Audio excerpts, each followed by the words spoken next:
All right, so let's start. We have a lot to do. Good morning, everybody. And I want to make sure we can kind of just go through this today because I know our meetings have been very, very long, and I do appreciate all of the work that we're doing as a DLT. So I want to make sure that we sort of move through today fairly quickly. Before we approve the minutes, I want to start off by saying, Louis, you got to mute yourself now. Oh, Um, sorry. I want to start off by saying I thought our training went amazingly, and we've gotten such great feedback from our SLT community. So I want to say thank you to all of you who presented for your preparation. I just think that we are at the next level as a DLT, and we really are able to move our teams at the school level kind of beyond the 101. I definitely think we need to add that and include that as a refresher every year, but really now moving forward into some higher level topics. So I want to thank everyone who participated, and I look forward to doing that together as a team again. So thanks, everyone.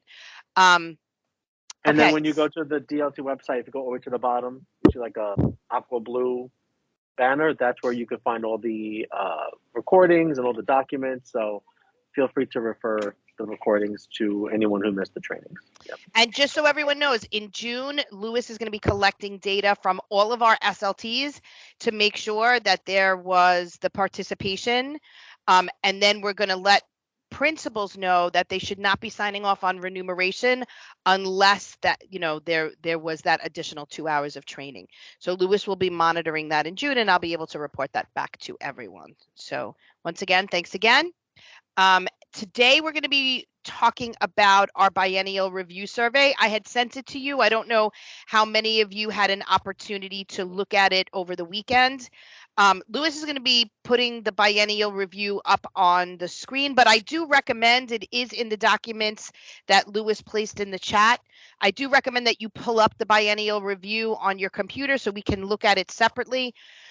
Gus and myself are going to sort of go over the process of what we do with that.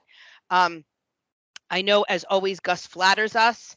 And what I will say is, I was really glad to see the validation in the biennial review. Our survey really does look amazing. There's a couple of things that we are going to highlight.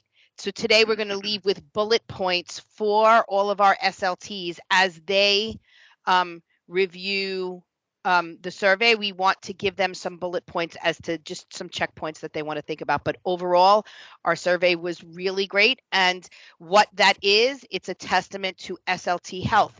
Like, do you have your business in place? Do you know the process of your work? So I will say to you, within the past 10 years, this is the best biennial survey that we've had. So once again, that is a testament to this DLT, and I want to thank everybody for that. Okay, so Gus, not Gus, I'm sorry. So Lewis, if you could just put up the minutes, we'll spend some time reading that. And then after everyone's done, if I could just get a motion for approval and oh no, I'm sorry, you're right.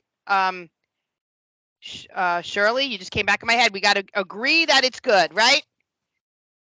Shirley, what do we say? What do we say? Okay. So we're going to review the minutes. Anyone who opposes or disagree of adopting our minutes for the month of March, please say so now. Everybody else can give a thumbs up or a yes in the chat. Thank you. And we don't see anybody opposes, so our March minutes for District 25 DLT meeting is adopted via Perfect. consensus. Yep. Just a quick correction. This is the February minutes because March was our training. Okay, February. Yes, thank you. Yep. Thank you.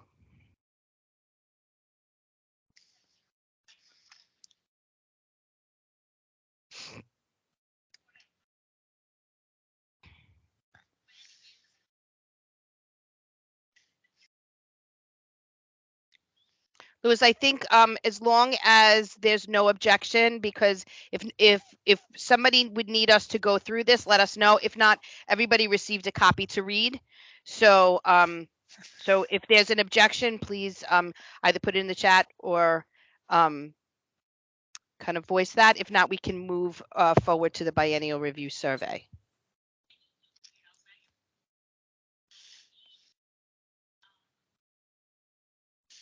Okay, so so Gus, I didn't know if you wanted to do an introduction before we get to the activity. No, I think everybody knows what the survey is about. You're in a unique position because you did your own district survey last year. To my knowledge, you're the only district in the city that did that. So you've already enriched the 100.11 plan based on that survey. This is in addition to that. We have those questions that are part of the format, the template that we need to answer. I assume, Louis, you have all of the stuff, so you could throw those up, for the DLT members to look at. What I did was I printed out the survey, and over the weekend I looked at it, and like Danielle just said, it's overwhelmingly positive. There are some areas where what I looked at were neither agree nor disagree, and strongly disagree. So if there was a concentration of numbers in any of those categories, that's what I circled and highlighted. And there were only two areas that I saw where the numbers were high, or relatively high. I mean, you had a very high turnout, so they weren't very, very high, but they were higher than anywhere else. And that's towards the end of the document, and we can, look at that. Now, Danielle, you studied it as well, and Mike, and other members as well. Did you notice anything else in any other area? Hold on one sec. I just want to pull it up. I was Is that a looking. question for me? I didn't. It was a question for both of us.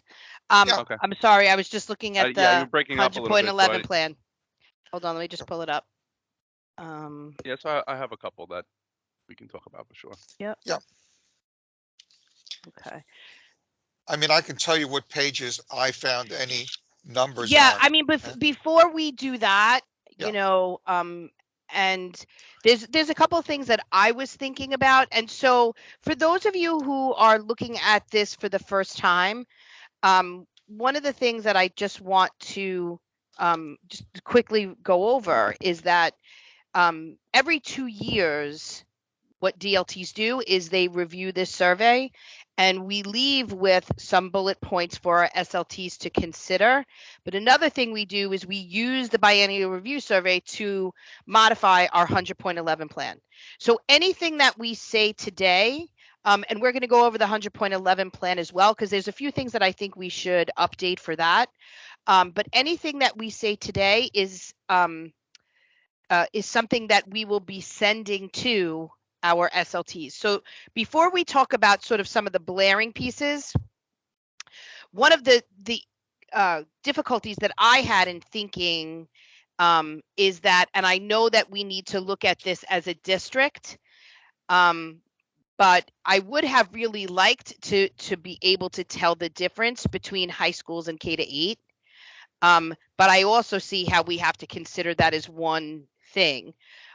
The other thing is it is an anonymous survey because I know they want information, but it would be really nice, and I'm just kind of putting it out there, Gus, and this is, I guess, for the above, other schools districts outside of New York City really know, like if you only have 2 or 3 members and they don't call them, SLTs the way we do, but like they know who to target. Clearly, as you're looking through this, you can see like it's maybe 1 or 2, maybe 3 SLTs that may need help. I would have wanted to know a little bit more, about that because we would be able to target and help them. But I think that leaves us as DLT members at this time to also make sure that you're checking in with your SLTs. You might want to ask your SLTs if you can speak, if you feel comfortable speaking to the biennial review, to just really go over it, kind of ask them if they need additional support. This is really a leverage point document for us to say we're here for you if you need any support from the DLT. But we run into this, and this is one of the bullet points that I would like to add for the document that we're going to create for our SLTs, is it's really nice when you see that, there is an impact on the work that we do and how we communicate with our SLTs, that we got a lot of strongly agree and agree. But one of the things that we set for ourselves, even in terms of school surveys, is to really start asking SLTs to have a conversation about, why are you putting agree, right? Like when you're asking questions like, the school leadership team as a whole discusses the data-driven amendments to the comprehensive education plan, you either do that or you don't. Do you know what I'm saying? So why would that only be an agree? And I think that might be a question that we as the DLTs can put out there. And maybe after we do that, we can ask Lewis to survey and just see if SLTs will answer as a whole, like, why wouldn't they put strongly agree? Because some of these should really be like, either you do it or you don't. Do you go over your data-driven amendments on your comprehension plan, CEP? If not, then it should really be either strongly agree or strongly disagree. But, so if there's no objections, I would like to include that in a bullet and basically kind of put it out there to get them to think about what is the difference in their answering of between strongly agree and agree. Does anybody want to comment?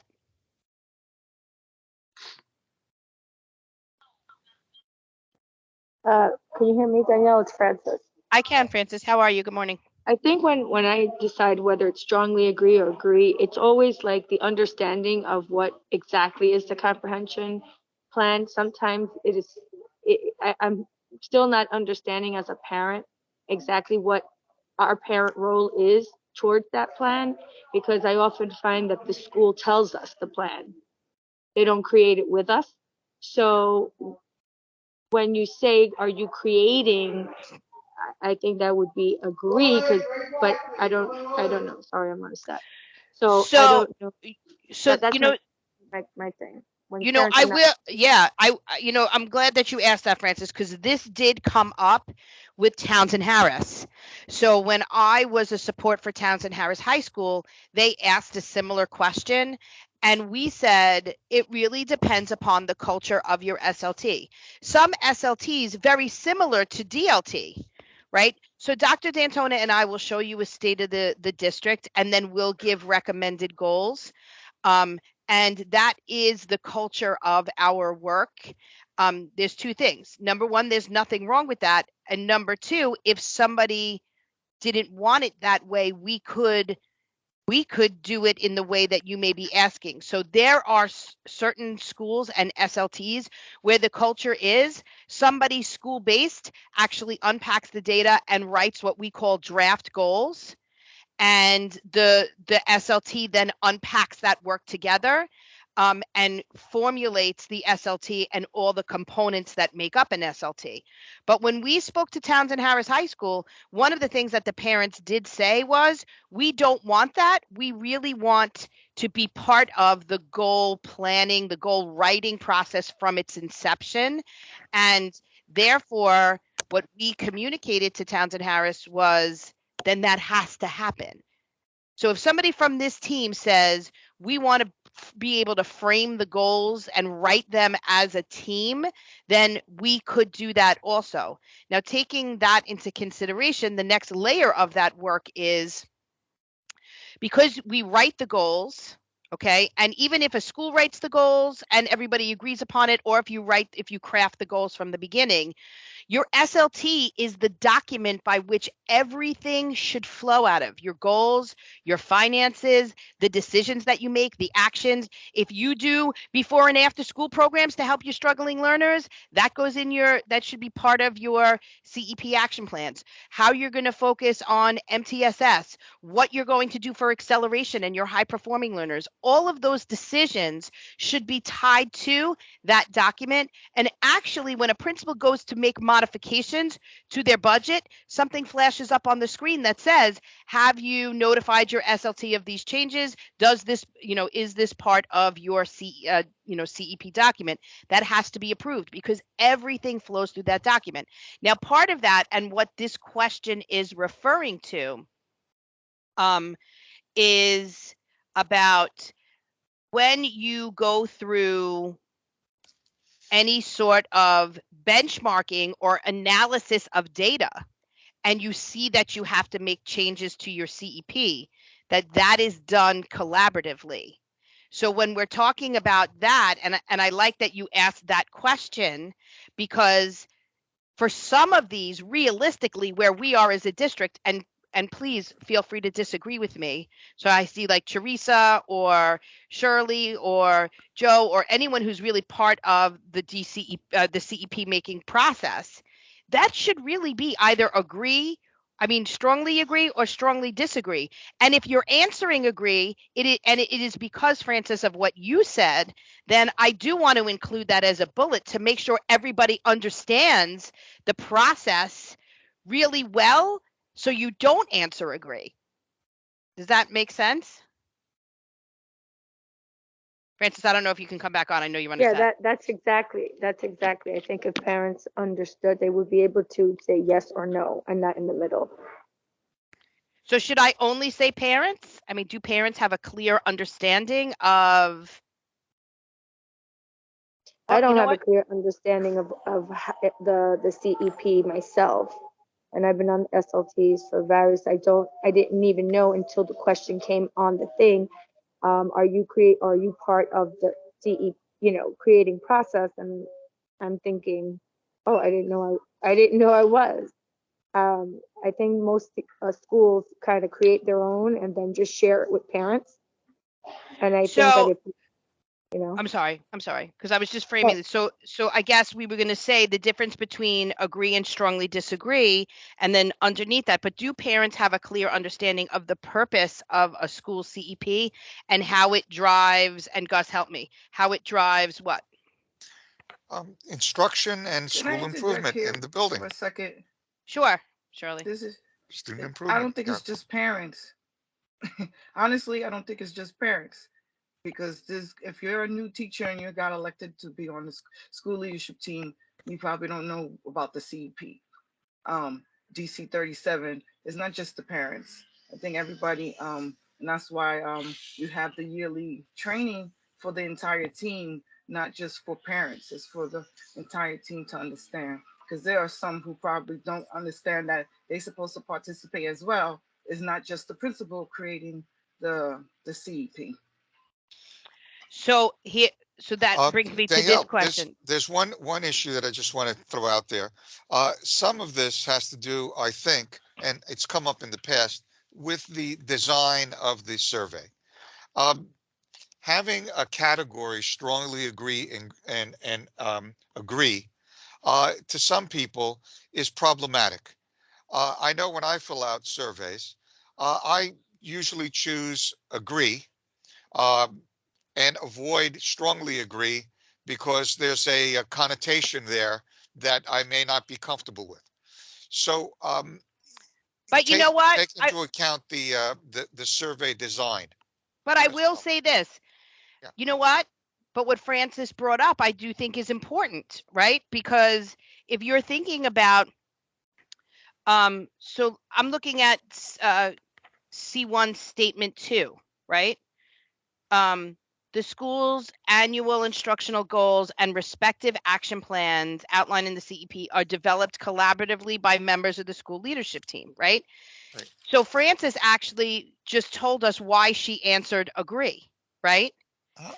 But if we as an SLT decide that it's okay to be part of that culture where, you know, a school-based person is going to craft the goals and present them, and that is aligned to that question, then Francis should feel comfortable answering strongly agree, is what I'm saying. So I think I get what you're saying, like the way it's organized, but I think by us asking us that question between agree and strongly agree, we are getting some more information. Like, although it was only 5 parents that disagreed and one who strongly disagreed, nobody else disagreed with the fact that these goals are developed collaboratively. I guess the question could also be like, what does developed collaboratively mean to your SLT? Right. And Yeah, I think one of the spaces that too this actually connects to is where there was more uncertainty in the survey was the school leadership team actively solicits feedback from the parent community through the use of surveys, questionnaires, attendance at parent meetings, and the creation of subcommittees. There's kind of a through line through that transparency of what is it that we're actually doing, and the more that transparency is out there, there's a greater likelihood for more awareness to be present. Now, that particular question talks about just the parents, but I think that can be combined in the context of all SLT members. What does the transparency of the work look like? Because when you see that particular statement, it's 18 or neutral, which to me, when it's neutral, it means I'm not sure. I'm not sure whether or not I am or have been part of this process, or we're gathering information from others. 10 disagree and 3 strongly disagree from the parent community. So, and then the strongly agree and agree obviously have been reduced there too. So I do think it kind of connects to the idea of the transparency of process, to making sure that everyone is on the same page of goals, development of plan, and how it influences the improvement in the school. So Yep. Just throwing that out there too. Yep. I want to go back to actually what Shirley said and then kind of ask this question before we go over. I wanted to sort of frame how I want you guys to spend some time looking at this. So Shirley, I guess my question is, do we put that statement together as the team as a whole, or do we separate it and ask those questions separately? Like, do parents have a clear understanding of the purpose of the CEP? Do teachers have a clear understanding of the purpose? Have you checked for that? Instead of doing team, really asking them to check to make sure each of the constituents have a clear understanding, like going, because I agree with you, it shouldn't just be parents. Agree that way, like separate them instead of making it. Okay. Yes, because you have a clearer seeing which constituents group needs more assistance on helping on the CEP. You could break it up and see who, it could be the entire team. You never know, but Yep. Yes. Mm-hmm. All right, so I'm going to put that there. All right, so if everyone is in agreement, here is really what we want to do. We want to take 5 minutes quietly. We'll come back at 9:30. All right, take the time. Does everybody have the access to the biennial review? Kind of take the time to look through those questions. You need it, Lamar, Mike, Lewis, can you put it in the chat again? Because Lamar came in after you had put it in. All the documents for today's meeting, Lamar, in the chat. All right. Okay. Take those 5 minutes, kind of go through it. And then when we come back, if you have anything that you would want us for any particular question. So the question when we were talking about C1, S2, my question around that was, what does developed collaboratively mean to your SLT? Right? Like, that's my question for that area of the survey. So whatever question that you want to create a bullet for us to give to our SLTs, just make sure you have that, that particular question, component 1, statement 1, whatever it is, component 2, statement 1. Okay, so we're good. So now we have to come back 9:31. All right, so everybody can kind of take their cameras and mics off and go through it. Everybody agree? All right, see you in 5.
Okay. Does anybody need more time?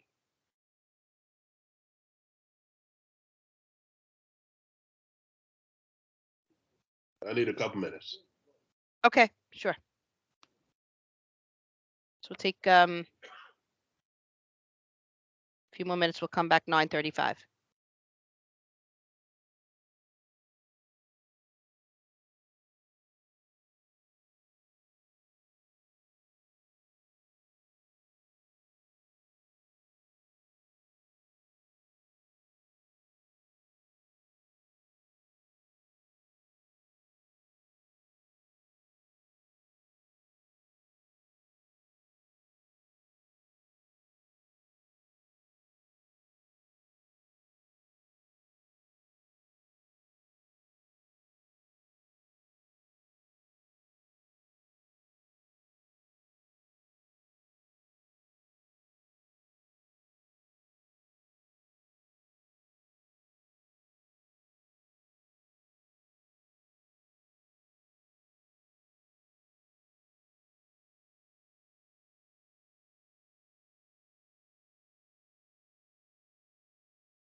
Okay, guys.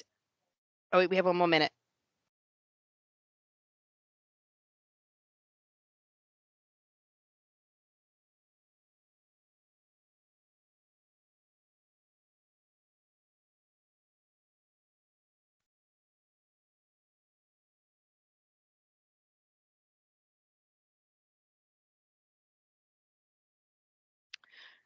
All right.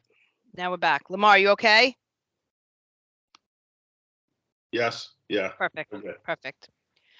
Okay, so is there anyone who wants to, and now remember what we are creating, the document we are creating, which I will send to you, is a document of recommended questions or just kind of a SLT analysis statements to present at a meeting that will help engage instruction. Okay, so I mean, it would help engage conversation at the SLT. So anyone else who has a bullet point they want me to add? So right now we have, talking about the difference between agree and strongly agree, and then breaking it down by each constituency group, and see if they have a clear understanding of the purpose of the CEP and how it should drive the instructional and social emotional and organizational programs of the school. And then, what does developed collaboratively mean in terms of goal setting with your SLT? Are the two we have so far. Like, I'm going to say section C2, statement 5, when it says, are you having monthly SLT? It should be yes or no. Either we having it monthly or we not having it monthly. There's no in between. You either know, unless you don't know, but it's either yes or no. There's no strongly. Either we are having the meetings monthly or we're not. Okay, I'll include that. Anyone else? See, I'm sorry. Go ahead. Hi, I was thinking about the C2 4 when we put the items on the agenda. Maybe it needs to be worded on the agenda as such where they know exactly where we're referring to on the CEP. So for instance, if we were talking about progress monitoring, we would put referring to section 5B. Mm-hmm. Okay. So we could ask this 2 questions. Are you, because remember in our training, we say you should be discussing your CEP at every meeting? At every meeting? Is it included on the agenda?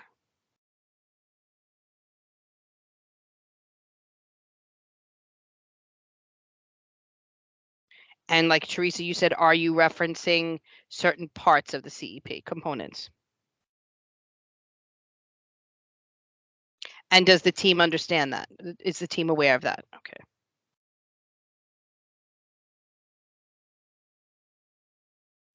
Okay.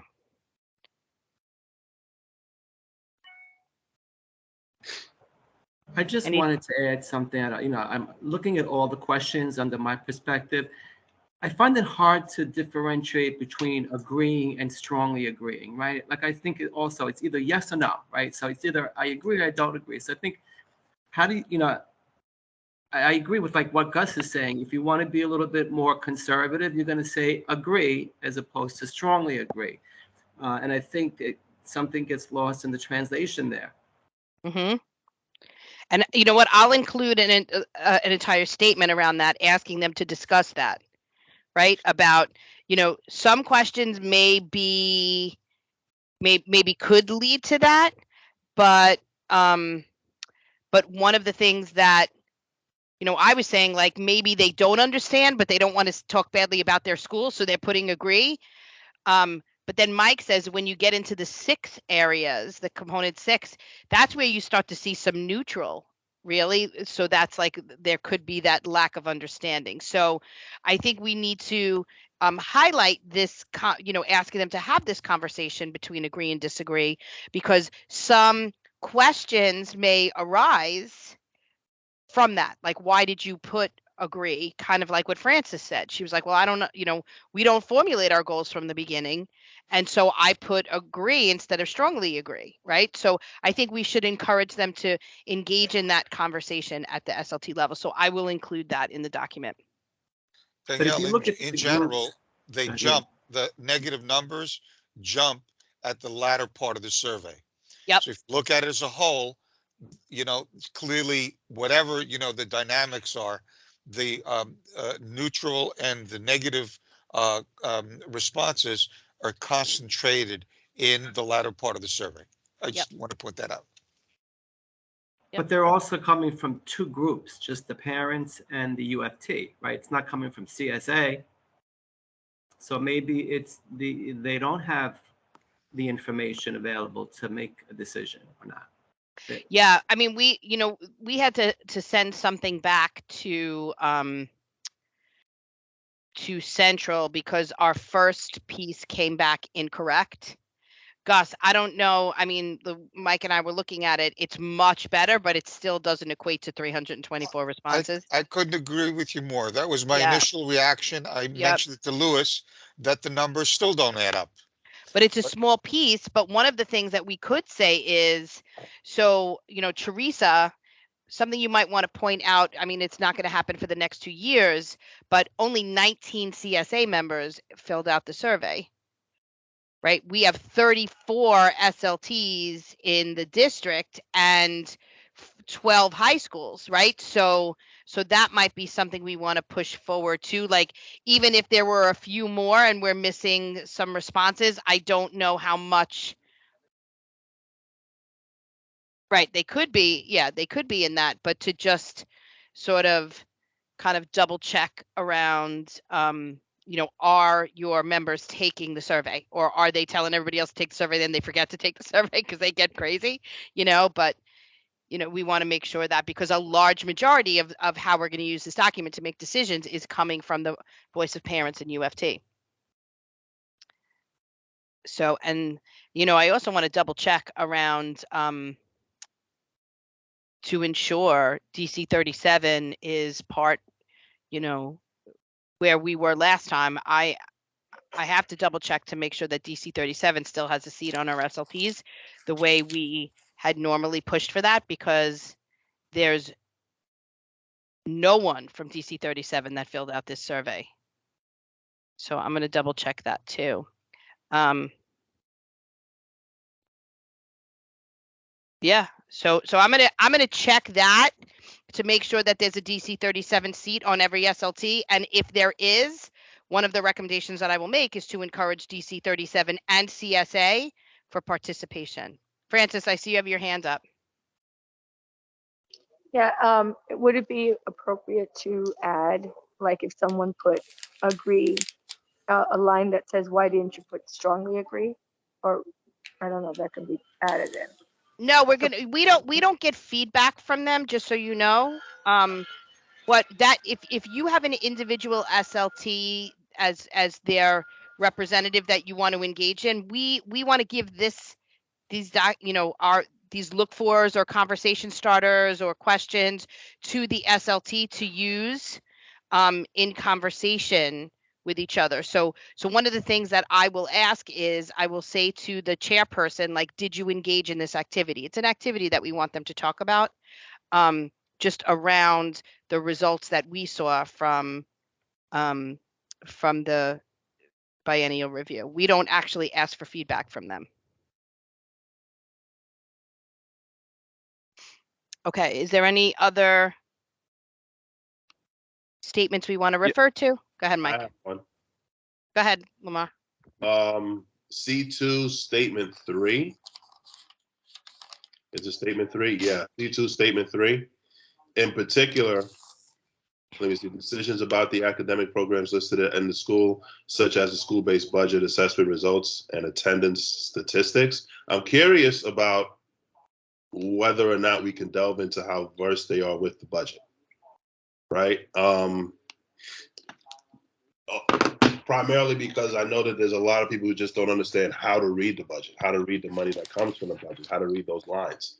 And that's just a general finding that I've had from these last few years and talking to people. So is that So can I push back on that a little bit? So UFT has been surfacing that since I've been a superintendent in 2012. I mean, in 2010. And every year we have Paula come and do a lesson on the budget. And Paula has actually visited some SLTs if she's invited. She will come in and actually do a more deeper dive into the budget. I think culturally that has become like a generalized statement that we hear often, but there are resources. And so at some point, what I would put out there is there are resources that if certain constituencies have issue with reading the budget, then we could get them those resources, but it's really their responsibility to learn it. Like if you're on the SLT, it's part of the work that, Paula talks about transparency. You could go online and see the same budget that the principal sees. If money is moved, you can see it. So like, there are resources out there. I don't know kind of where that. I know historically in District 25, I want to be honest, in the K-8 world, principals sort of refused to show their budgets when I first came, right? In 2010, there were certain people asking for budgets and they weren't receiving them. But now the budgets are available online. It's transparency. So I mean, we could actually mention, I mean, that I don't know how you would want to frame that, but I will say that, to be honest, like that should not exist, and that might come from certain constituencies to say, like, if you don't understand the budget, then maybe you want to ask some questions in relation to it, but nobody owns the budget independently anymore. It is transparent. So I don't know. Yeah. I think it's a follow-up on my point. Like if it's a strongly agree and an agree statement that they have, I think that's great. But then, as we're saying that some of the numbers don't add up or some of the schools, does it all coincide, I guess, throughout the district is what I'm saying, right? I don't want to come from a place of I don't believe it.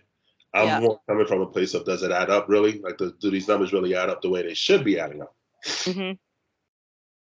Yeah, I mean, yeah. Yeah, I think it's one of the things with a survey in general. It leads to additional questions at times.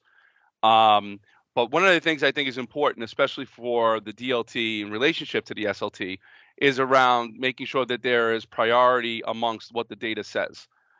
So right now, because the vast majority of it is relatively positive, when you look at it overall, it's fraction of a percent where there's disagree or strongly disagree in any of the components, with the exception to the ones that talk about the transparency of the work, which is in that C6 section. So what I would wonder for our for our SLTs, how are we making sure that the work of the school leadership team and the CEP is transparent to our community? That would be a wondering that I would have, and I think that it would be beneficial for our school leadership teams to kind of think about. So how do we make sure that our parents, not just the parents on the SLT, but how do we make sure that the parents in our community are aware? What are our ways of doing that? What are our ways of making sure that our staff is aware, our DC 37, and so on? You guys get the idea of where I'm going with that. But I think of the questions that are present, the ones that had the most neutral and the most areas of disagreement or strong disagreement was in that space of how are we making sure that we're soliciting feedback, getting feedback from our community. And I think that's an important element of this. And if we're thinking about it through the database lens, that's the one that raises the biggest questions, which can then also support the other ones where we're talking about, well, if we're being transparent, how are we actually allowing for that co-creation of goals? Because those are linked in, at least in my own head anyway, whether or not it's in anyone else's head, but that's the way that I connect it in my own. So Mike is talking C6 statement 3. I think that's a question that we should ask them to think about. How are you soliciting feedback from the parent community?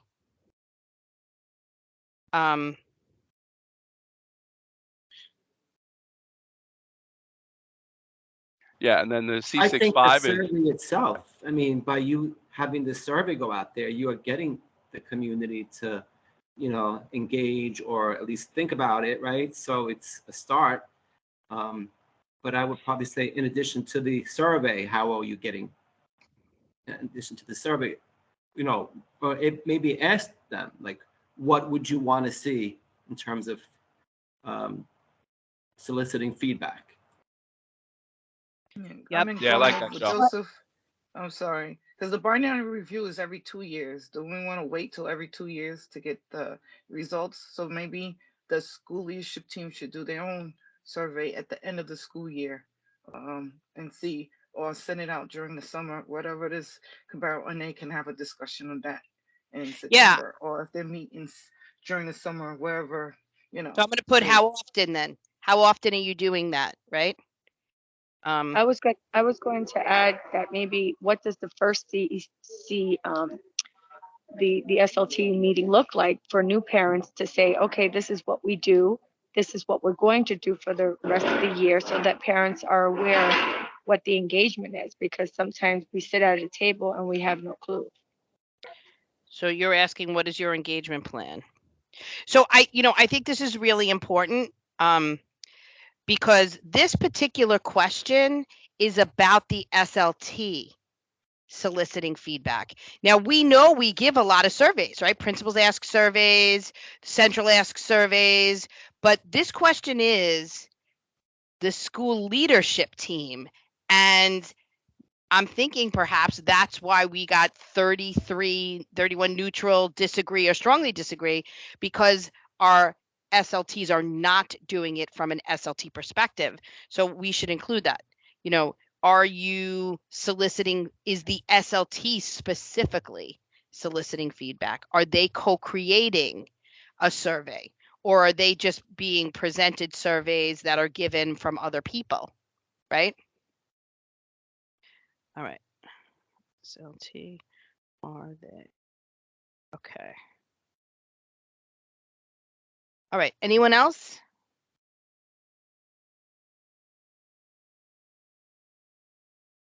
Okay, I have another one. C5 statement 1. I mean, that really should be a agree or strongly disagree. I mean, that's part of our training. There needs to be a conflict resolution process. And so what I want to say is if you don't have a conflict resolution process, then you should discuss that as an SLT. Does anyone disagree with that? No. I wanted to add with the engagement as well. For the entire school community, is the meeting links posted? Is the minutes posted? I mean, District 25 does a wonderful job, but not all districts, not all the schools probably are doing that, posting when the SOTs are supposed to be, how to join the meeting, the minutes, what was discussed, and do they encourage, even though you're not a team member, to observe what's going on in the school leadership team? Okay. All right. I'm including that. Are the meeting links posted, agendas posted? Do you encourage constituents to observe SLT meetings, right? Right. All right. Okay. So we also want to remember for our next year's training that we might want to do a piece on soliciting feedback, the SLT soliciting feedback. Like, what are some of the ways we can do that well? And we can reach out to our SLTs to see if there are SLTs that are engaging in that way, giving surveys and really analyzing those surveys. So that could be one of the spaces. Another space that we might want to get some more information is around coordination of state and federal requirements for parent involvement. I mean, that really is tied, Gus, I'm assuming, to the Title I, right? Or is that question? Yeah, that's that. C6? Despite the Title I training that we do, that there were large numbers in that area. Yeah, so I will craft a question around that, for SLTs to consider. Are there any other spaces that people would want me to add to this document?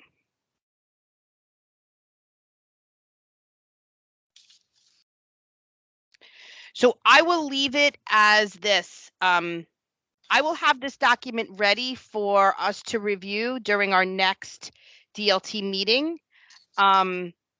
Because I think it's a good document for us to give to them in June and then again in September, right? So they should engage in the discussion now, but then we'll give it back to them in September. Some of them may have some new members, so we want to make sure that they're engaging in this right away. So if you have anything during this month, if you go over the biennial review and you see something that you would want me to add, I'll be happy to add that, and then we will we'll review the final document and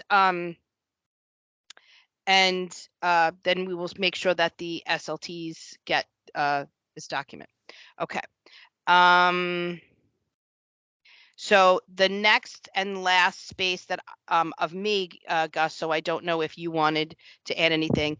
So the other piece that we're supposed to do with our biennial survey is use it to support our 100.11 plan.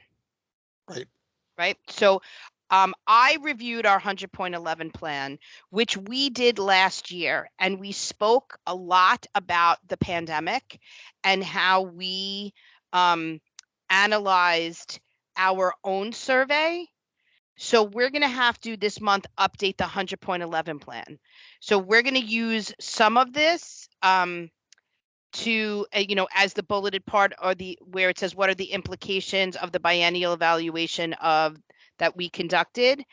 So I'm going to include some of what we talked about today, but the piece that I would also like to leave on here and also include on a statement to our SLTs is that translation piece was something that sparked a conversation last year, and I know some of you were part of it, where we talked about recommending the same way we recommend that DC 37 has a seat on our SLTs. also look at having representation to the diversity of the district, right? So are our families, is our SLT made up of constituencies from the diverse group of families within our community? Now, that's not to say that that is a requirement, because it is not.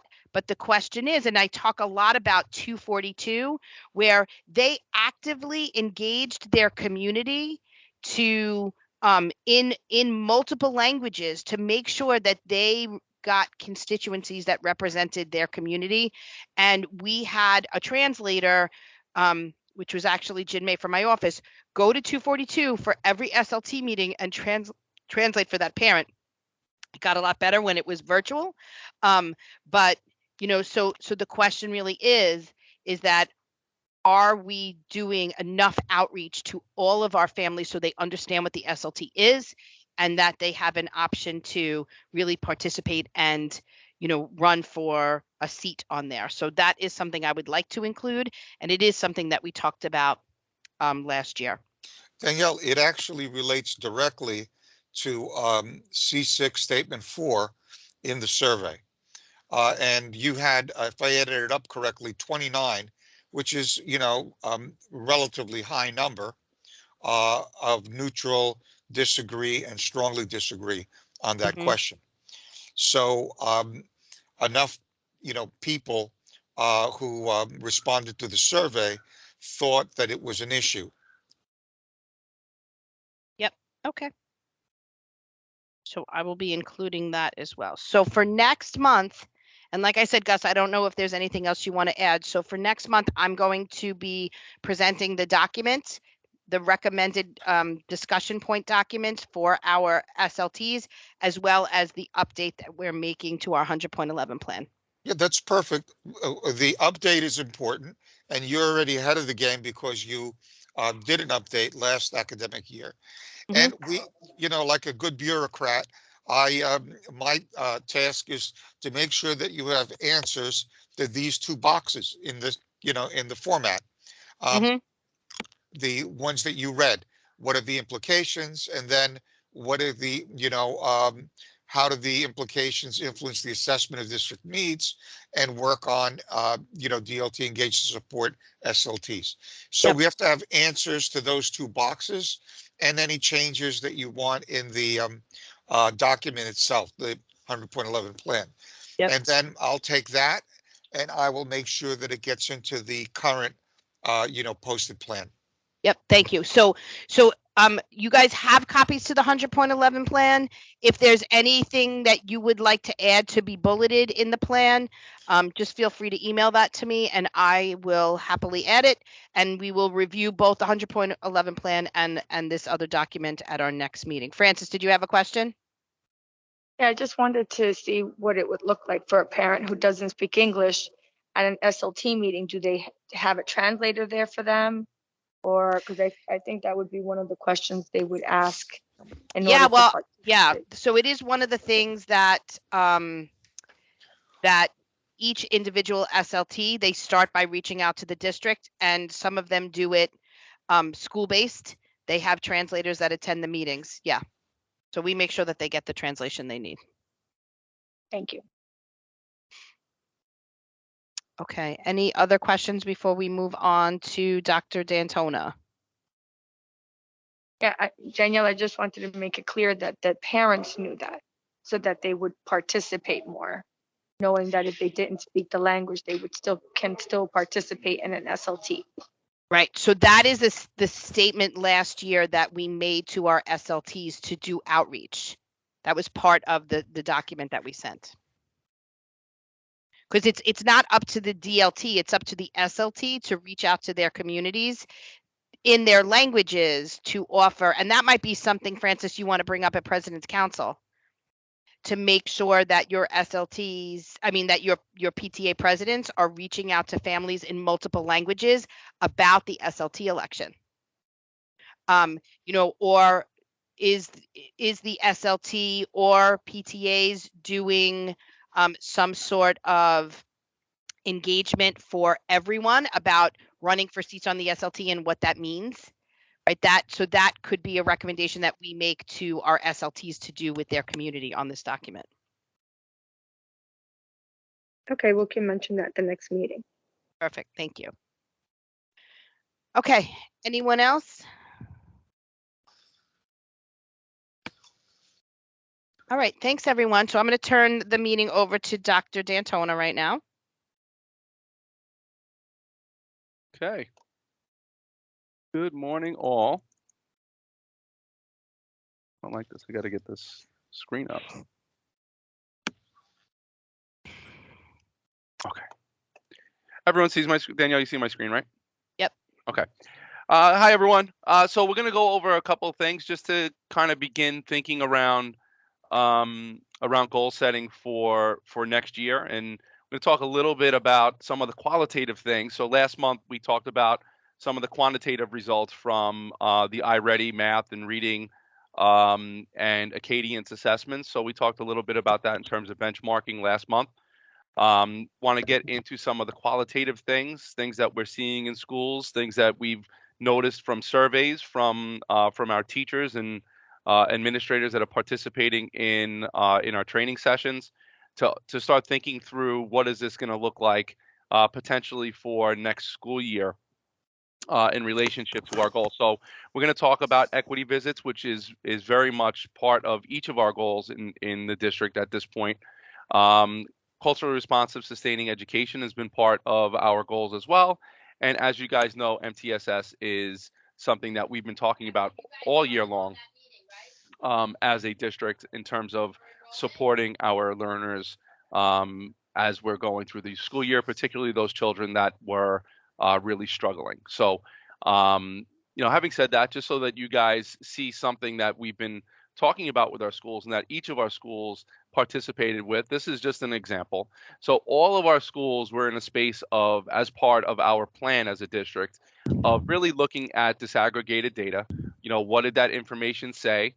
What are we noticing from that information to really help ground our goals, not only at the district level, but certainly at the school level. So all of our schools engaged in a similar type of process when we're thinking about improving outcomes and prioritizing. So this is just an example of what that would look like. And then identifying a specific area and subgroup that was really identified as in need. With the focus on, in terms of equity visits, around specific practices that we wanted to really look for and improve, as you see me highlighting now, from the lens of teacher, from the lens of student, and then added features to a walkthrough process that our schools had been doing, in years past. But one of the things that was very different about the work this year was also this notion of a set of interviews for our teachers and our kids to really dig down and get an understanding as to where were our students, where are our teachers inside of this work, so that we can make really good, strong decisions moving forward. So this is kind of in a nutshell what our schools were really asked to do. And another way of looking at that in terms of the process was that all schools were asked to develop norms, to develop protocols, and the use of templates, kind of like the one that you saw on the previous slide. There was an expectation of data analysis, expectation of developing a problem of practice, a theory of action. In other words, if we do this, then this will be the result. That's something that all of our schools engaged in. The development of look-fors, classroom walkthroughs, and then having professional learning that was connected to what those areas of need were. So that was kind of in a nutshell what the whole equity visit process entailed. Now, in order to get an understanding as to where our schools were, we surveyed multiple groups. We surveyed our principals, we surveyed our assistant principals, and in the example that you're going to see now, we also surveyed our teachers that were part of our instructional leadership equity teams across all of our schools to get a little bit of feedback in terms of where we were. And this is something, and this is a little bit different from the Likert scale that you guys just saw. And the way that I asked these questions was simple yes, no. Either yes, we have it, or no, we don't. So what you'll see here is, and this is important for us because we want to know, based on the things that we've asked our schools to do from the teacher lens, and this is from teacher lens, We do have a couple of counselors that participated. A couple of our parent coordinators also participated in this survey. But what we noticed from this particular example, that our schools develop systems to review data across grades, classes, and subgroups, 99% of our community said yes, that is happening.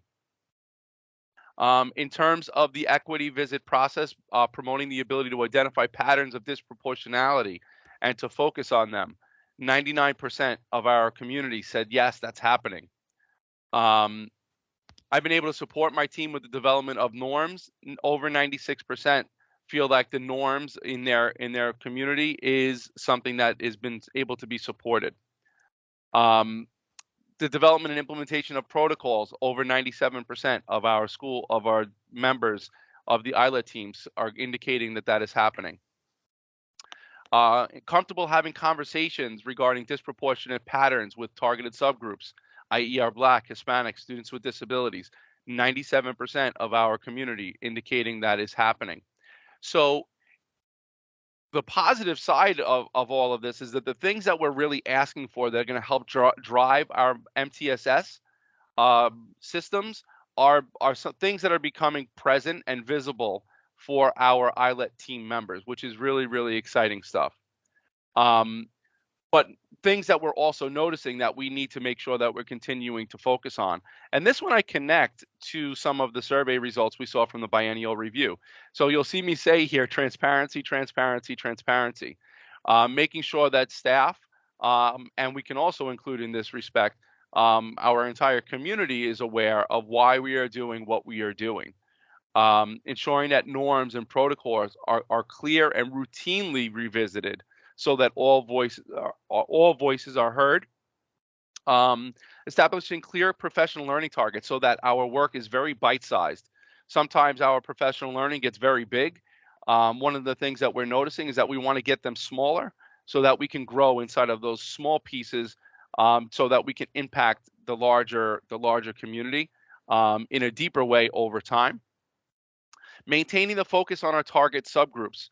And this is something that, just based on our visits, that we know that we need to make sure that we're attending to, so that if we know that we have a group that we're focused on, that our conversations don't fray from that and get larger before we can really make sure that we're impacting that group that we're intending to. And then this last part, which is something that came out of the actual written feedback from our teachers, was around making sure that we get to a space of getting beyond what's known as the culture of nice. And culture of nice basically means that, getting beyond the space of saying that everything is wonderful. Everything that we saw in our classrooms, everything that we see in our data, everything out of the idea of making sure that no one feels bad. And that's not a space that we want to be in. We want to be able to be, we don't want to create a culture of mean, right? But we want to make sure that we're in a space where we can have honest conversations around what we're seeing in practice and in outcomes. So this is a spot that I do believe that, just based on our own conversations that we have at the district level, but also some things that came from written feedback from our teacher members, that this is some work that we still need to continue to work on, to ensure that we're making really good, informed decisions to improve practice and outcomes. So this is something that did surface for us that we do need to make sure that we attend to moving forward. Just take a moment to pause. Does anyone have any reflections or questions about just that first part around equity visits? So I have a comment, Dr. Mike. Yeah. On the supporting the culture of nice, to get professional, and that's a serious topic. I have to say I kind of experienced a little bit.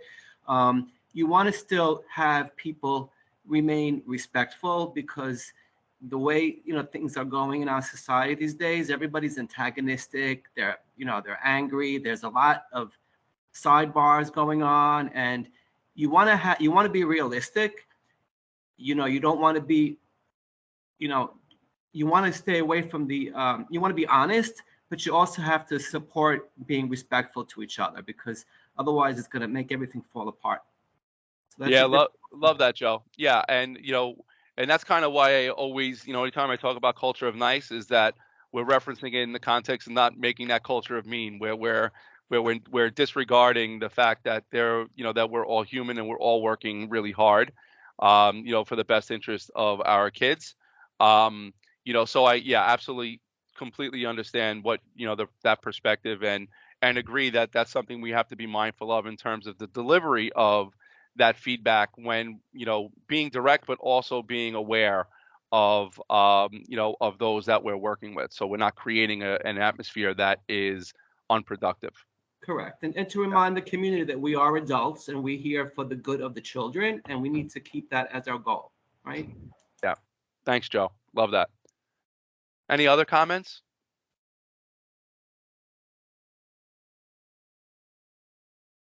Okay. So one of the other parts of this work is around culturally responsive, sustaining education. As part of this work, we have engaged with Dr. Maria Akinyele, and we've had multiple cohorts throughout the school year that have participated in this training. The first cohort was around building the building blocks. The second cohort was getting a little bit deeper into, how we making sure that we're taking the information that we're learning from kids. And a lot of the culturally responsive work is really about getting to know our students and our communities better. And from the training sessions that our teachers have been going through, we've been seeing, some of that work really growing, across our schools. And if you look at some of the comments that have come from our educators that are participating in these sessions, they're all rather positive, which is exciting to see. I feel better prepared to make deep human connection with students. We were able to have great conversations with our class about race and identity. I feel like I made a strong connection with my focus student. She helped me come up with ideas that would help her be successful, and she was so proud. So language like that is really, really quite promising and exciting, for us to see that based on some of the tools, and those tools include things like an identity map, the name story activity, something that we refer to as the 5 Ps, where teachers are learning to interview their kids in a way where they really get to know who they are to support instruction, is a space that we are in with this work, and it is really pretty exciting. So 100%. Yeah, and I just want to add to this also that when Dr. Dantona and I go in for PPOs, we meet with a student group, and these are certain questions that we ask them. So, it really is about, like, does your teacher know you, and your academic needs, your social emotional needs, but do they know you and the things that you're proud of around you and your family? Do you see yourself reflected in the things that you're learning about and reading? Are there characters that you can relate to? So one of the students said to me, he is a student who is Muslim, and he attends, the community is a mixture of Muslim students and Orthodox Jewish students. And what he said to me was, we read a story about a Muslim student, and he said, for the first time, I was so excited that my peers were learning about me and I didn't have to explain me. He's like, they were actually learning about my beliefs, who I am as a person, why I do certain things. He's like, normally I get asked a lot of questions. So it was really nice to hear students engaging like that. So we're hearing a lot more really positive feedback from students just around not being seen as a student, but as a person. Like, my teacher knows who I am. They know who my parents are. They know where I come from, the things that I believe in. So it's really nice to hear kids say that, but then also teachers saying positive things about the work. Yeah, and Can I? 100. I'm Oh sorry. yeah, go ahead, Shirley. Can I Go ahead, add to Shirley. that? No, yeah. So I'm loving hearing the responses from the students, but also to the teachers. A lot of the teachers or educators feel even more of a connection when they're able to share their culture, their experience, and this helps the students to be more forthright and participate in a conversation. So it's like a two-way street for the educator and the students at the same time, be able to share that we're together, we may have different systems of belief, but we're together as one community, and I think it helps both ways to establish that communication and that relationship that is necessary. Yeah, and you know what, Yeah. Shirley, one of the cool parts about the activities that our educators are learning is that they serve as models, right? So I'm not only going to ask my kids to do this, but I'm going to model the example Mm-hmm. of sharing about self, prior to then going to kids. So there is that building of relationship and connection between teacher and student, is kind of like the backdrop of this. So I agree with you. I Yeah. think it's an important part.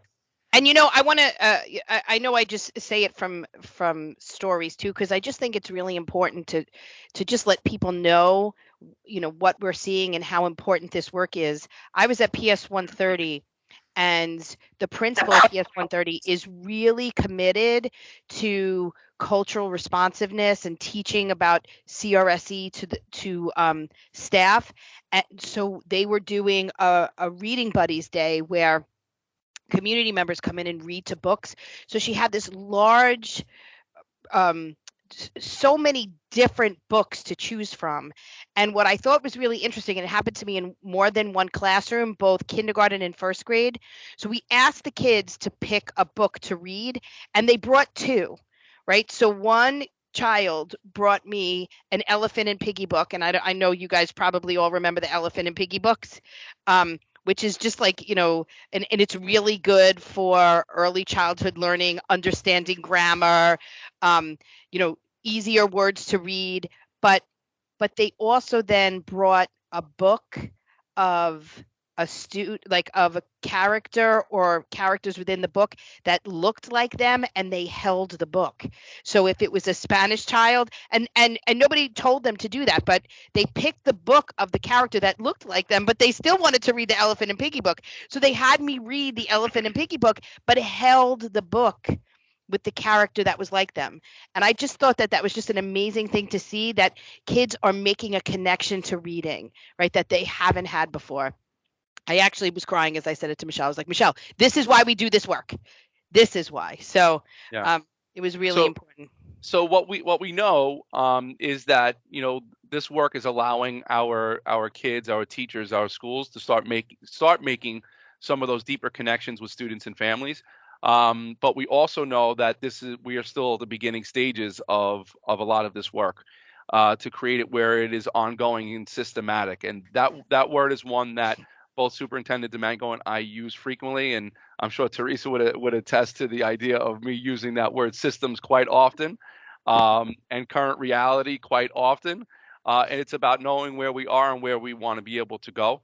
And so for us, and just in terms of thinking for us as a district leadership team, and what we would want to have embedded in our goals, I do believe that making sure we're continuing to make connections to culturally responsive, sustaining education is an important one for us to consider inside of our goals as we formulate them for next year. That's just something to kind of plant the seed in everyone's mind to think about, as we start organizing, for the 22-23 school year, because we have seen a tremendous amount of value in the training, and we're starting to see some of that work really make itself visible in our schools. But now it's about how do we make that systematic, and that's kind of what we're thinking about in terms of next year. So please give that some thought, and when we start organizing those goals, think about anything that you would want to have embedded in, Yeah. when we start And this is actually the reason why we're showing you this work, because Mike and I are already considering what our goals will be looking like for next year. So we wanted to make you aware CRSE work is going to be prevalent, as well as our equity visit work is going to be part of our goals. So unless there are any objections, we're going to start to frame these goals, as well as MTSS. We're going to start to frame these goals, and then we will present goals unless you guys want to be part of the co-creation like we had said. Now, Mike, before Yeah. did you add Vanessa's frame it piece or no? Oh, no. Oh, no, Okay. that's fine. Yeah, Yeah. you know what? That's fine because I just wanted to, before you go to MTSS, I just want to go back to CRSE and talk about some of the trainings that we were doing with Maria Akinelli for our leaders as well as for me. So, so one of the things that we were doing in terms of our ILIT work and really seeing students is we have been talking to our schools about supporting students who have been historically what you would say marginalized or performing outside the sphere of success, and how we can work to both build our capacity around our inquiry studies, around figuring out some of the work that we need to do to support our teachers in their pedagogy, but at the same time making sure that we're focusing on a certain subgroup of students. One of the things that Maria spoke to us about last week with parents, with our principals, is about this concept of framing things, where you frame things where sometimes where and this is for me too, where you will say things like, we have a certain student population, and I speak very often to our Hispanic learners, right? So we have shown significant increases in students attending our schools that are of that population. And then I make comparisons to them not performing, they're performing outside the sphere of success. One of the things that Maria spoke to us about was to kind of reframe that language so we don't unintentionally create deficit thinking for a certain subgroup of students while we're helping them, right? Not every single Hispanic student in District 25 is failing, right? So she spoke to us about leaders and how we're communicating with our communities about how we focus on a certain subgroup because they're in need, while at the same time not creating deficit thinking for that subgroup. So we wanted to show you an example of the principal from PS 169, where she's talking about chronic absenteeism of a certain subgroup of students and how she reframed how she was communicating that to the community. So go ahead, Mike. Yeah, so Dr. Akinyele talked about this work as being a compassionate data analyzer. And so typically where we would where we would go is kind of this middle chunk, right? The part that I just highlighted, where we're just right out there. Currently, this is how many kids that are not meeting the expectation, therefore, right? So what Maria really kind of talked about in terms of framing is building it from the space of where we are as a school and what we value as a school before we lead into the actual information. So for 169, something that they value as a school is what you see here, is dedicated to creating a nurturing and intellectually enriched environment that develops each child's unique capabilities in a homeschool partnership. So this is what the school believes. So what this allows us to do is say that not only is this what we believe, but are we really doing that if we have 57 students that are currently 10% are out 10% or more days during the school year? So it allows for that space of reflection. Is if we believe in all of this, we believe that we're creating this environment, then why is it that we have so many of our kids that are currently not coming to school on a routine basis? So it allows us to couch the information in our shared beliefs. If this is what we truly value as a school, and this is happening, then what do we need to really do about our work that will allow that to happen more? So I personally, just as someone, as you guys know, over the years, am consistently connecting to information. It allowed me to really think a little bit more about how do I present information in a way where we're really talking about what we value. And you know Yeah. what? I think if many of you can recognize that this has been done from years by the city as a whole. Like, what do we say constantly? We're constantly saying, like, we make up this certain subgroup who are not successful, who don't have access to certain things. But it's really about what do we value as a city? There are true values in the decisions that they're making, right? But by saying these certain subgroups don't have access and then changing policy, instead of saying we believe this, and here's some data. So we are going to continue to work on that, both Dr. D'Antona and myself. And, I'm going to talk to you about something that we're doing on Wednesday, and how I'm going to frame that data. And we're going to ask our principals to do that too, while still committed to the CRSE work. But this just really goes back and forth to show the DLT how, professional learning is just so important to me and Dr. D'Antona. And we seek out professional learning to support our teachers and our leaders, but also for us. And so this is something that we just wanted to let the DLT know that we're going to continue to work on, and this is going to go into next year as well. Yeah, and I'm just wondering if, and just for a brief moment, anyone have any comments in terms of framing information like that comparatively to just say, okay, here's all the information. Does that make any kind of a deeper connection for you with the data, or would it make a difference for you as a receiver of the information?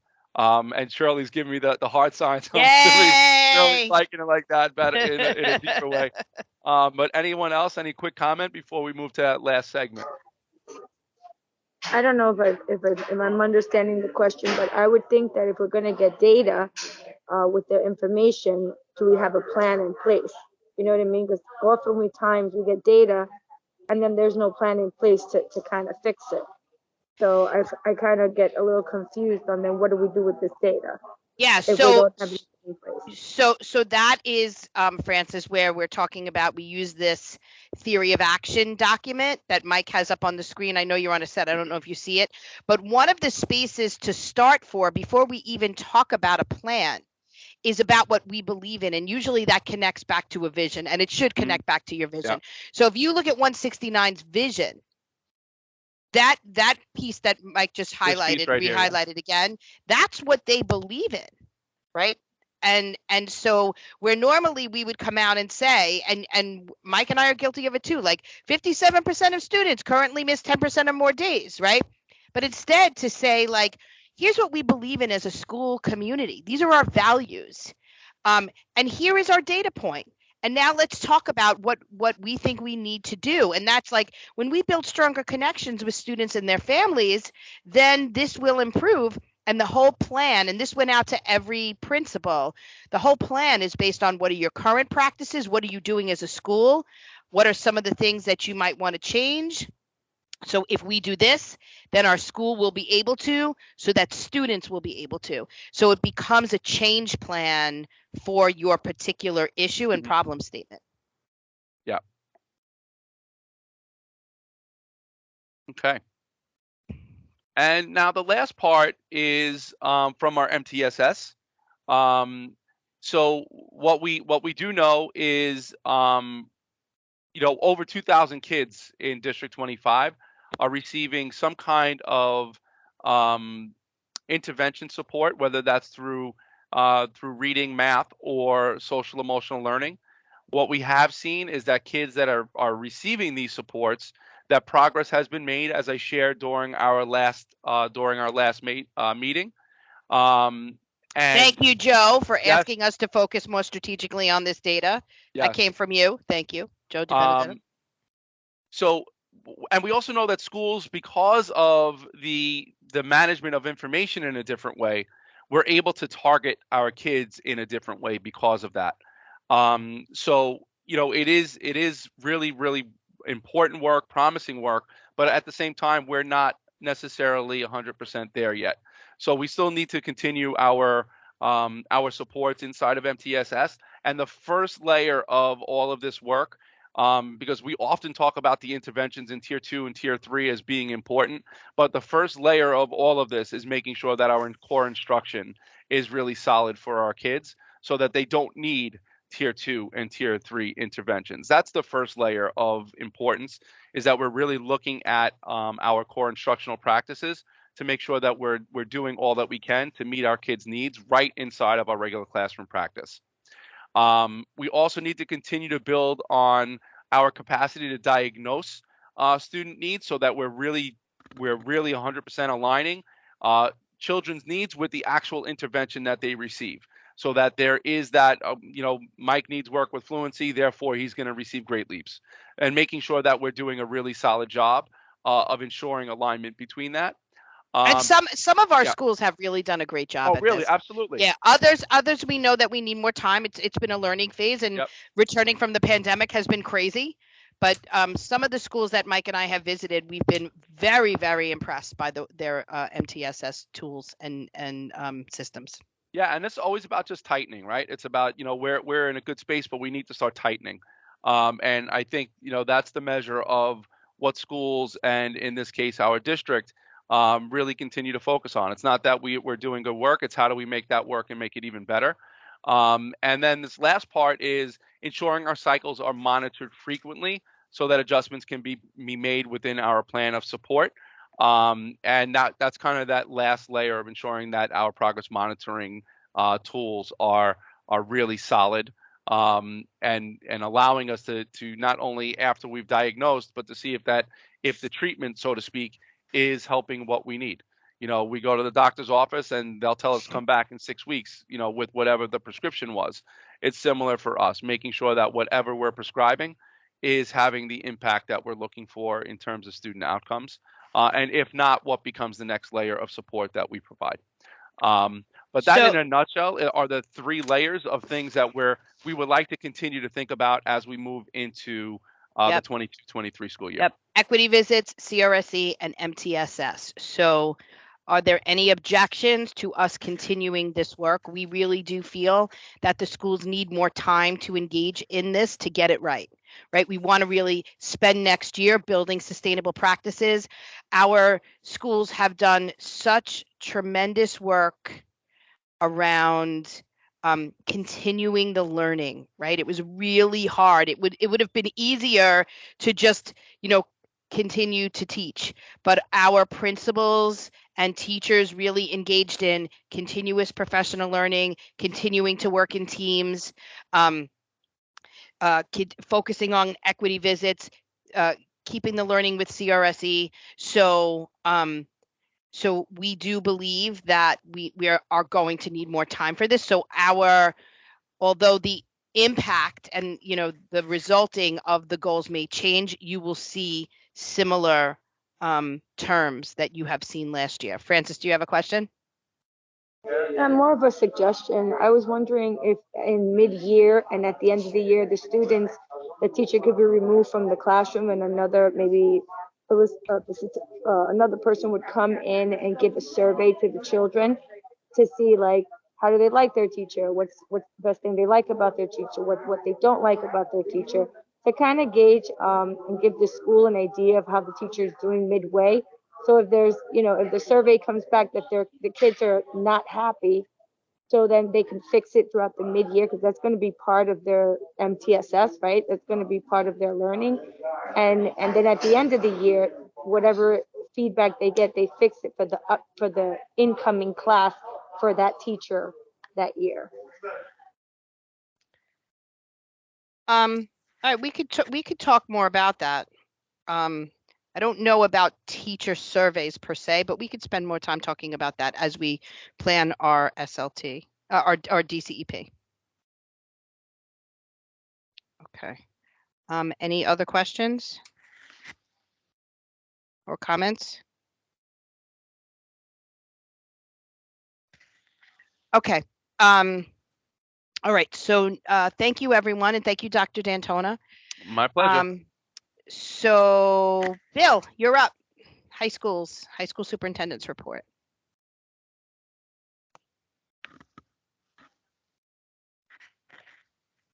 Bill, is he here? Bill? I'm here. I'm just trying to do the share function. Okay. If not, we could share for you if you get to. Oh, there you are. We got it. Does everyone see it? Yep, you got it. All right, great.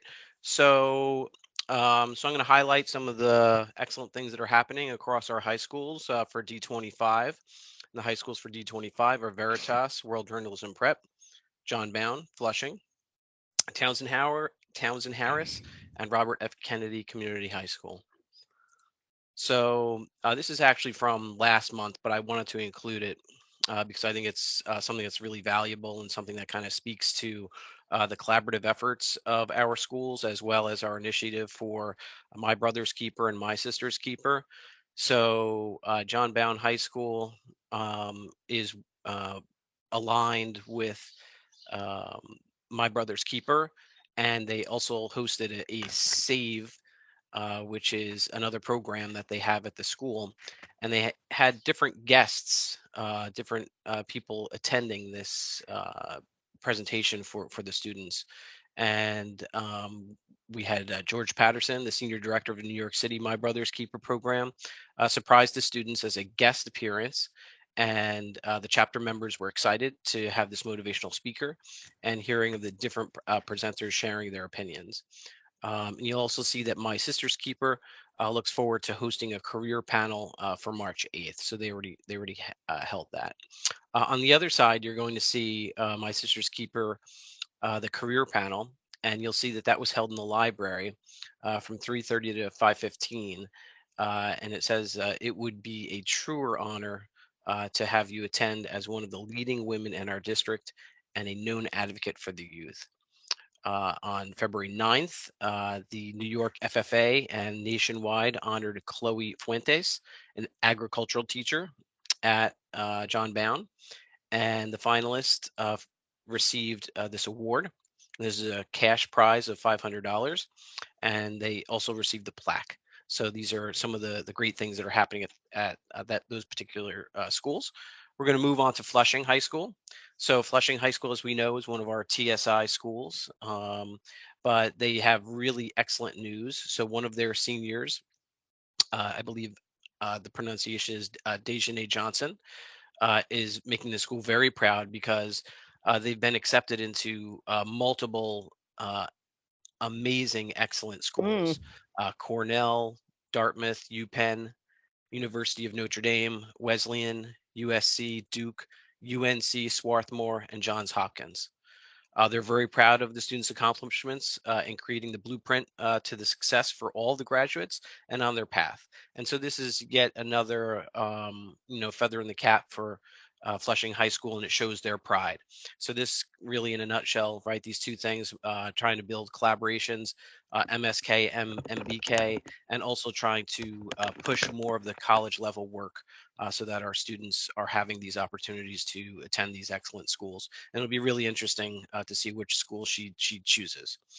At RRFK High School, again, we want to congratulate one of our students, Camila Lantigua, who was awarded with the PS Art 2022. So basically, this is a competition, a citywide competition, where students present their artwork. And one of our students actually won this particular event, and their artwork is going to be shown in the Met in a virtual way.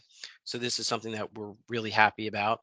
And again, this was last month now. In March, we had two students that presented to the Poetry Out Loud, and they were included. So Micaiah Barrett made it for the citywide championship, and Sakura Barthelme won the city championship.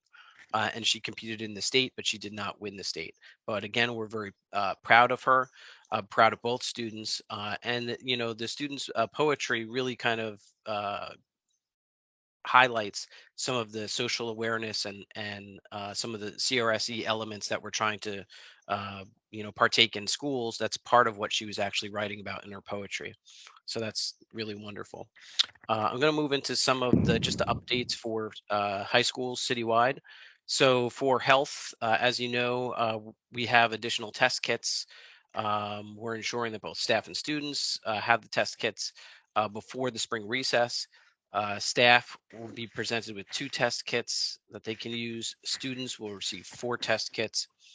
Note that students and staff have recovered from COVID, do not need to take a test kit home, but in the efforts to try to make everyone as safe as possible, if they want kits, we're going to give them to them because we have additional kits to provide. One thing that is still in the air for high school, the prom, they're saying that need to uh, the students need to be vaccinated in order to attend the prom, even though some of the venues for the prom, for example, Long Island, they don't necessarily have to be vaccinated to go to the restaurants. So that's a little bit of a controversy. School climate and safety, additional resources for the SEL screener will be administered. That begins on May 3rd and it closes on June 9th. In order for there to be additional support for schools with the analysis and instructional planning, the Devereaux student strength assessment, the DESA screener, will be implemented. Going to move on to the next piece, which is from teaching and learning. So, in order to help schools with their providing the seal of civic readiness, there's going to be additional training, and that's going to be held on April 13th. For participation, and staff can register until the day of the event. What's really wonderful about the seal of the seal of civic readiness is that it is a standalone diploma seal, and it will give students the 4+1 pathway to graduation. And so we're trying to ramp up and get as many students to, apply for this as possible. But there are a series of checks in order for the students to qualify for that. The Poetry in Your Pocket Day is scheduled for April 29th. So make sure that you have a poem in your pocket. For guidance on our graduating seniors, there's also additional awards for them. So I know at the high school level, oftentimes there's not just CSA and state and local awards, but there's other unique awards that can be presented. And that's some of those awards here: the Chancellor's Honor Roll Citation, the Richard Welling Certificate, and the Hackett Certificate, among many others. And the last thing is the student assessment. So ensuring that schools complete the advanced placement exams for the reduction fee. So as in the past, the DOE will be picking up the fees for those students, but there is a process to do that, which schools should make themselves available to learn and to complete. That pretty much rounds out the high school superintendent report. And I'm Thank going you, to Bill. stop sharing. Thank you, Bill. You might add that we did a successful TSI visit to Oh. Flushing High School last the end of the month. Yes. That is, Yeah. I mean, Gus, just a quick question. Is there a write-up on that or no? Like, do they? Yes, there'll be a report. Actually, I'm sending it to the principal today, and it will get circulated, and it'll be part of the. It doesn't go public, but I'm sure the superintendent's office can share it with you. Yeah. So, Bill, can you ask Elaine if she can share that with the DLT? Because I know that Sure. the DLTs often had questions, and we would really like to see, the improvements that have been made to Flushing. We've been excited to hear from that. So if that's possible, we would love to see that. Sure, I can do that. Okay. I'll check Thank with you. Superintendent Lindsay. Thank you, Bill. All right. So Shirley, while we're on high schools, Queens High School President's Council report? Yes. Hopefully everybody got the documents for the last high school citywide subcommittee meeting. My report is going to be brief. So Queens High School President's Council is planning to have a borough engagement Saturday, May 7th, regarding high school concerns. We're starting a series calling Elevating the High School Voice. And this first part series on May 7th is high school voices, is Queens High School voices being heard?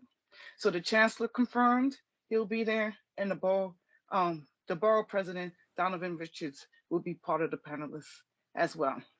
So the plan is to have all stakeholders.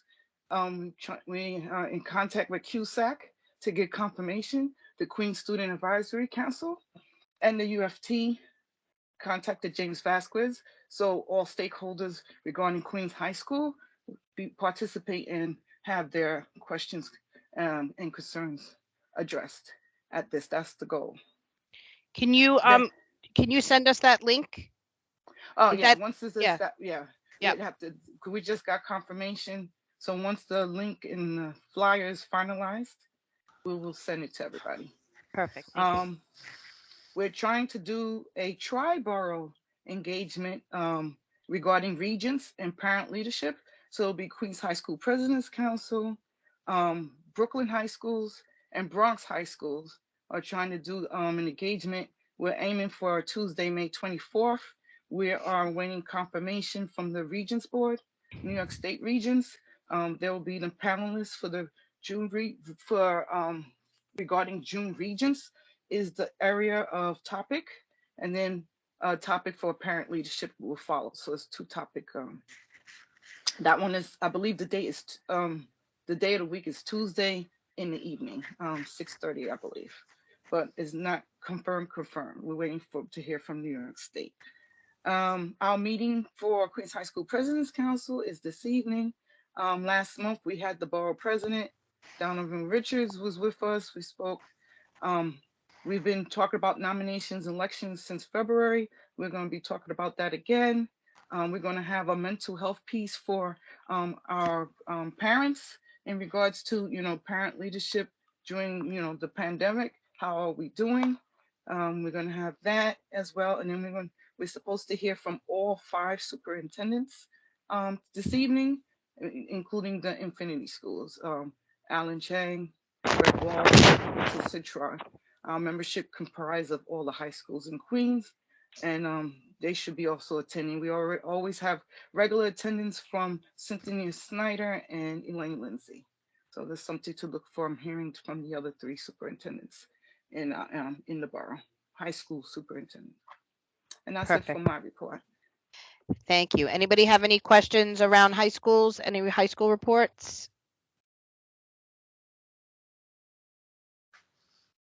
Okay. Any other constituents have any announcements? CSA, UFT? I know DC 37 could not be here today. President's Council for K-8, Francis, anybody have any? No update. Nope. Okay. All right. So new business. Anyone have new business? I just have one. Danielle, you skipped the CEP. Oh, piece, but, which is okay. I won't. I wanted to end by 11. I won't. Danielle, that's why you don't get strongly agree. Yeah, that's true because I skipped the CEP. Sorry, guys. I'm sorry. No problem. I won't. I won't impose the PowerPoint on everybody.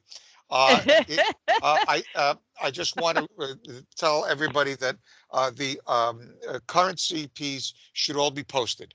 So they publicly posted. You go to the public site, and also on the public site and in the internal site for all principals, there are resources for the new CEP.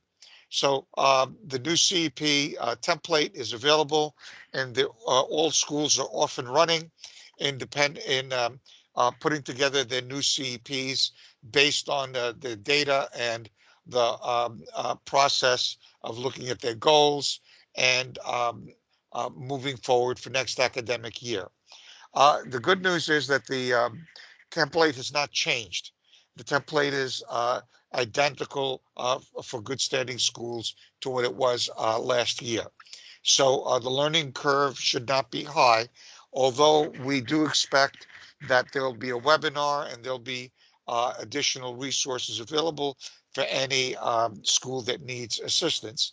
And as I always tell you, I'm always available 24/7 to any principal. They have problems with iPlan. They need they have questions about CP development. They can just email me or call me. I circulate my personal cell phone to everybody. Yep. So wait, just really quickly. So also, so as Gus is saying, the CEP format is going to be the same as last year, just in terms of the document. At our last principal meeting, Dr. D'Antona and I started reviewing with principals the framing of goals for July 1, right? Because we do know that for May and June, and I know that some cultures of SLTs is that it slows down, but actually this is the most important time of the year because we do our goal framing, and they do need to submit goals at the end of June. So the same way Dr. D'Antona and I just kind of presented to you as to what we're thinking about. We already spoke to principals about engaging with their SLTs around that work. Okay, what I did was in your handouts, you have a copy of the template. I thought it would be a good idea for all DLT members to see it. So you have a Word version. It's being done on iPlan as it usually is. The principal's attestation, they have a little bit more time this year. The deadline for that attestation is July 8th. So if you're giving them a deadline of the 1st, that gives you a little bit of extra time with the July 4th holiday to go after any stragglers. Superintendents have to certify the alignment between and you have this timeline, the alignment between the budget and the goals, July 29th. So things are running into July this year.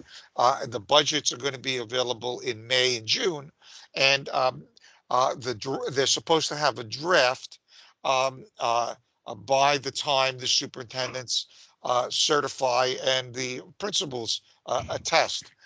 And then over the summertime, the district team and others will give feedback as we normally do using the iPlan version with those bubbles, where you leave comments and so on.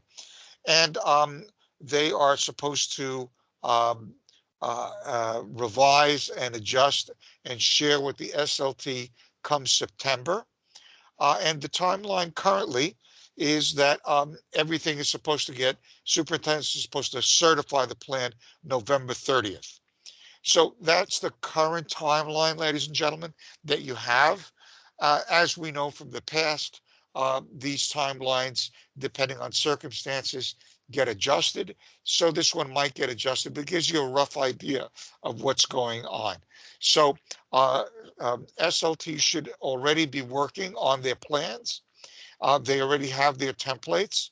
And if any issues come up, and the resources are available for both DLT and SLT members, you can get them on iPlan on the public site and on the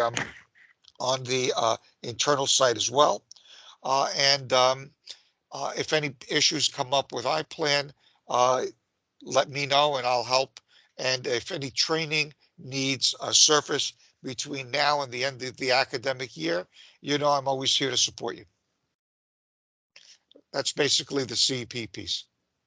Okay. Yeah, sorry. And we can actually also talk more about that, Gus, next month if there are any other questions about the CEP, because we will do reminders for our school SLTs also, to just remind them that they should be engaging in this work. And I expect that your record will be stellar. You'll be number 1 or 2 in terms of the timeline and getting everything done, like you always are. Hopefully, we will try. You're always at the top. Okay. So, all right. So if there's no other questions, I just have one area of new business, which is to let the DLT know that this Wednesday, myself and my team, we will be hosting a chronic absenteeism engagement for families. We have worked with our schools to help advertise that. Currently, we have 90 participants. We are really going to be talking about our values around student engagement, student empowerment, and one of the ways we need to support that is through supports of our families and connecting with our families to ensure that we are supporting any concerns that they would have or any type of conditions that may be leading to chronic absenteeism. Hope this is, tell me, please evaluate my frame it.